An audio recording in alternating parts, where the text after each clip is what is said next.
In every generation, God has sought individuals he can count on, people willing to stand up and fulfill his purpose. Consider the story of Noah. In a world filled with corruption, God found one righteous man who was available to do his will. Genesis chapter 6 verse 9 says, Noah was a righteous man, blameless among the people of his time, and he walked faithfully with God. While the rest of the world was distracted, Noah made himself available to God's call. Because of his obedience, he became a vessel of salvation for his family and for all living creatures. Today, God is still looking for those who will stand up and be counted when he calls. He's not asking for perfection, but for willing hearts.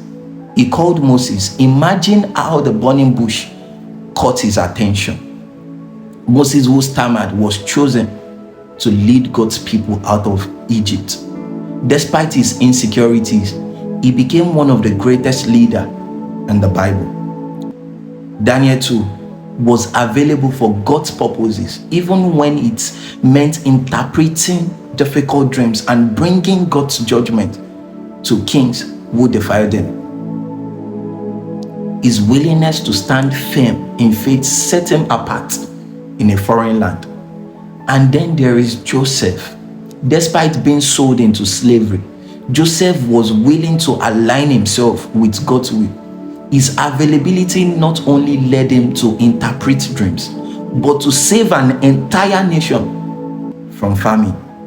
And we can't forget about Gideon, who saw himself as the least in his family, yet God called him to lead Israel to victory. This proves that God's call is never about our ability, but about our availability. Just as God called these men, He's calling you today. The question remains, will you answer? God doesn't need you to have it all together. He just needs you to say, yes, Lord. And I pray as you continue to yield yourself to Him, may He direct your path in Jesus' name. The Lord bless you.